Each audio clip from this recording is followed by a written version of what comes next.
Hi everyone, आज मैं आप लोगों के साथ लैक्मे 95 हाया मैट लिक्विड लिपस्टिक की रिव्यू शेयर करने वाली हूँ। ये जो शेड मैंने ख़रीदा है वो है power suit pink.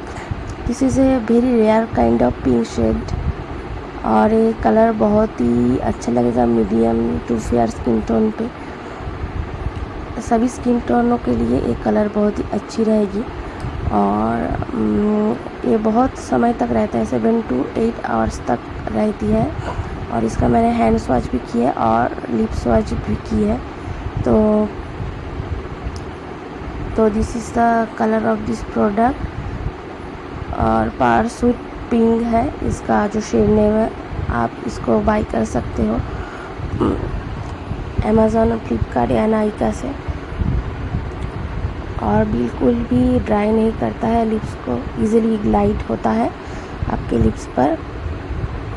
So hope you like my video. Please like, share and subscribe my channel.